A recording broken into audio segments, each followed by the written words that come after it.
बिस्मिल्लाहिर्रहमानिर्रहीम। अस्सलाम वालेकुम। मैं खुर्रम अली हूँ और आप मेरा यूट्यूब चैनल देख रहे हैं। दोस्तों, आज हम डिस्कस करेंगे फायर, आग। ये व्लॉग दो हिस्सों में होगा। पहले हिस्से में मैं आपको बताऊंगा कि फायर को प्रिवेंट कैसे करते हैं, fire prevention and fire safety. अच्छा, पहले व्लॉग में हम देखेंगे कि फायर प्रिवेंशन कैसे की जाती है, कैसे एहतियात लिया जाता है कि फायर, आग लगे ही ना। दूसरे व्लॉग में मैं आपको बताऊंगा कि अगर आग लग जाती है घर में तो फिर उसको हमने कैसे कंट्रोल करना है, एक्सटिंग्विश करना है, या सिचुएशन से कैसे बाहर निकलना है, किस तरह हैंडल करना है। तो शुरू करते हैं। कुछ अर्सा पहले मैं एक इंटरैक्टिव ट्रेनिंग सेशन कंडक्ट कर रहा था इन हाउस। तो उसमें हमारे एक सिक्योरिटी स्टाफ मेंबर थे, ही स्टूड अप और उन्होंने मुझसे कहा कि सर, आप ये जो कर रहे हैं बहुत काम की चीज़ है, फायर प्रिवेंशन, लेकिन हमें ये बताएं सर कि फायर है क्या, आग क्या है sir. That was a very interesting and very intelligent question. देखिए, जब तक आपको फायर के बारे में, उसकी प्रॉपर्टीज़, वो कैसे, फायर कैसे इग्नाइट होती है, कैसे एक्सटिंग्विश होती है, कैसे एक्सटिंग्विश किया जाता है, आपको इन चीज़ों का अगर नहीं पता होगा तो आप बेहतर तौर पे इस सब्जेक्ट को हैंडल नहीं कर सकते। तो आग क्या है, व्हाट इज़ फायर। देखें, ये एक, मैं आपको समझाता हूँ, एक ट्राइंगल की तरह है।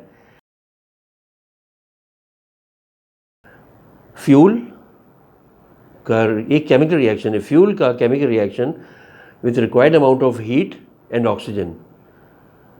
ये जब तीन चीज़ें एक चेन रिएक्शन में मिलती हैं, एक चेन रिएक्शन ज़रूरी है, तो फायर प्रोड्यूस होती है।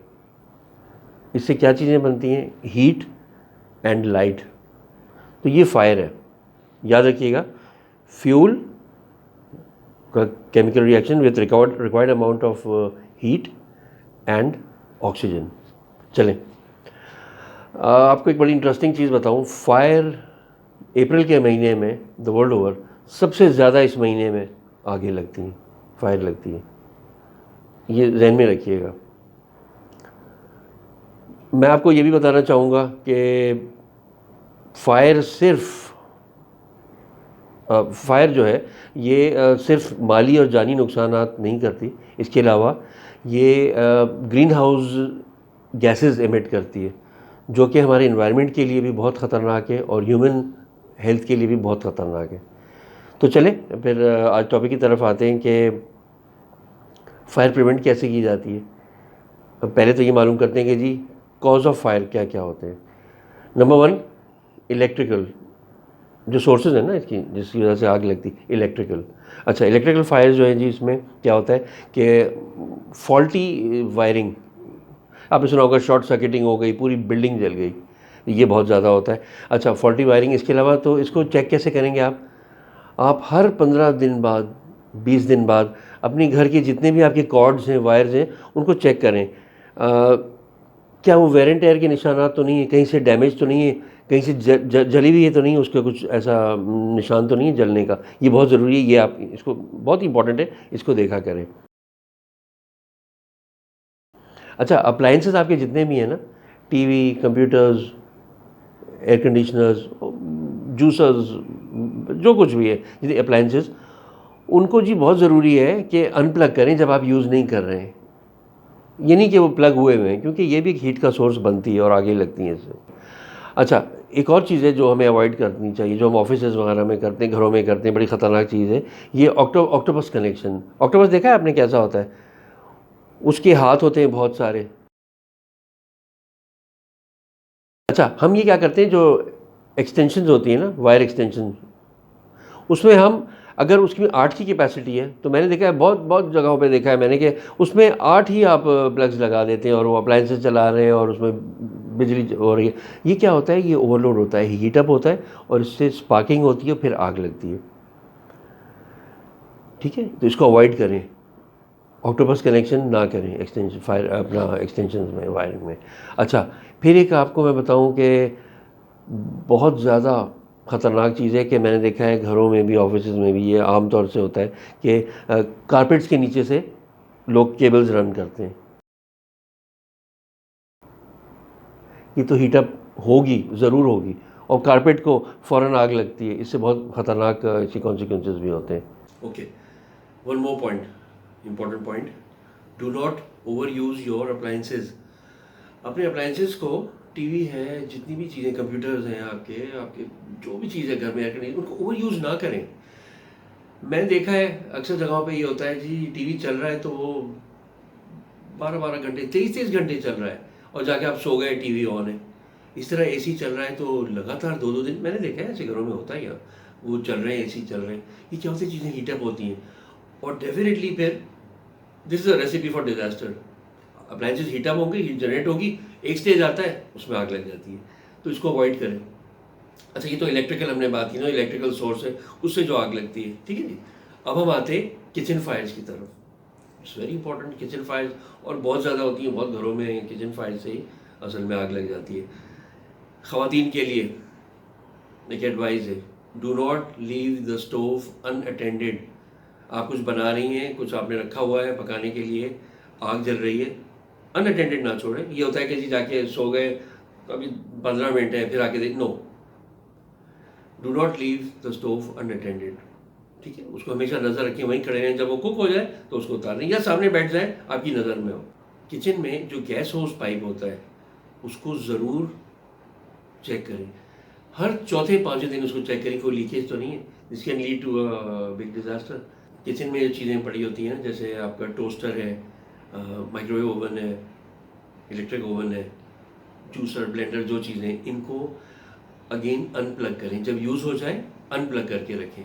ऐसे नहीं रखें उसको कि जी प्लग्ड है वो, जब यूज़ कर लें स्विच ऑफ करें, अनप्लग कर लें। ये बहुत ज़रूरी है चीज़ें, प्लीज़ इन पे ध्यान दें। आप इसी तरह फायर को अपने घर में प्रिवेंट कर सकते हो। एक और सोर्स है कैंडल्स। आजकल कैंडल्स तो इतनी यूज़ नहीं होती, लेकिन हाँ, कभी अगर इलेक्ट्रिसिटी चली जाए, घर में अगर यूपीएस नहीं है, जनरेटर नहीं है, या फ्यूल ख़त्म हो गया है, वॉटएवर, बैटरी ख़त्म हो गई, तो कैंडल्स हम जलाते हैं। अच्छा, एक तो ये जलाते हैं ज़रूरत में, दूसरी होती है परफ्यूम्ड कैंडल्स। अवॉइड करें कैंडल यूज़ को, लेकिन अगर यूज़ करनी है तो बी वेरी अटेंटिव और अपने सामने रखें। और ये ना हो कि जी कैंडल जल रही है और आपको नींद आ गई, सो गए, इससे बहुत ज़्यादा आगे लगती हैं। अवॉइड करें। स्मोकिंग, सिगरेट स्मोकिंग वैसे बड़ी ख़राब चीज़ है, स्मोक नहीं करना चाहिए, लेकिन जो हज़रात स्मोक करते हैं, एक तो जब आप सिगरेट पी लें तो प्रॉपर्ली उसको एक्सटिंग्विश करके एस्ट्रे में अच्छी तरह मेक श्योर करें कि जी वो एक्सटिंग्विश हो गया है। और दूसरी बात, एक बहुत ज़्यादा जी आगे लगती है, ख़तरनाक चीज़ है कि स्मोक करते करते नींद आ गई और बिस्तर पे, और फिर वो सिगरेट गिर गया और फिर आग लग गई। ये बहुत ही ख़तरनाक है, उसको प्लीज़ अवॉइड करें। स्मोक करें तो जागे हों आप और होश में हो, उसके साथ करें, उसको एक्सटिंग्विश करें बाद में। अच्छा, ये चीज़ें तो प्रिवेंटिव हैं। अब इसमें आप इक्विपमेंट कौन सी लगवा सकते हैं घर में, जो आप आग की प्रिवेंशन के लिए? एक तो देखें, स्मोक डिटेक्टर्स आते हैं, बहुत ज़रूरी है, वो लगवा लें। बाज़ार से मिलते हैं, इजीली अवेलेबल हैं, बहुत ज़्यादा महंगे भी नहीं हैं। वो किचन में ज़रूर लगवाएं। अगर आपका बेंगलो है तो हर फ्लोर पे लगाएं, हर बेडरूम में लगाएं। स्मोक डिटेक्टर्स बहुत ज़रूरी हैं। और देखें, इनकी ये नहीं कि आपने सिर्फ लगा दिए स्मोक डिटेक्टर। स्मोक डिटेक्टर्स लगाने के बाद इसकी मेंटेनेंस कुछ भी नहीं है, सिर्फ इसको क्लीन करना है ताकि उनके सेंसर का पैसेज क्लियर हो। और जो बैटरी ऑपरेटेड हैं स्मोक डिटेक्टर्स, उनकी बैटरी को चेक करते रहें फ्रॉम टाइम टू टाइम और नई बैटरीज रिप्लेस करते रहें, ये बहुत ज़रूरी है। इसके अलावा fire extinguishers must for every home and office. Fire extinguisher लें, लेकिन वो सिर्फ ये नहीं कि आपने दीवार पे लगा दिया, अपने सारे घर वालों को उसके बारे में बताएं, ट्रेन करें और उनको सबको मौका दें कि वो चला कर देखें कि चला सकते हैं या नहीं चला सकते इमरजेंसी में। This is very important. तो फायर एक्सटिंग्विशर्स हर घर में होने चाहिए और आपको उसका इस्तेमाल भी प्रॉपर हर घर के अफराद को या ऑफिस के अफराद को आना चाहिए। ये मोटी मोटी चीज़ें थी जो मैंने आपको बताया कि प्रिवेंट कैसे कर सकते हैं हम फायर को। तो इंशाल्लाह जो नेक्स्ट वीलॉग होगा उसमें मैं आपको बताऊंगा कि अगर खुदा न खास्ता आग लग जाती है घर में तो उसको कैसे हैंडल करना है। तो अंटिल देन अपना ख्याल रखिए और मेरे चैनल को सब्सक्राइब ज़रूर कीजिए, लाइक कीजिए और शेयर ज़रूर करें ताकि इससे बहुत से लोगों को फ़ायदा हो। और बेल आइकन को ज़रूर प्रेस कीजिए ताकि मेरी जो भी सिक्योरिटी सीरीज़ की वीडियोज़ हैं, वीलॉग्स हैं, वो आपको मिलती रहे। अपना ख्याल रखिए। अल्लाह हाफ़िज़।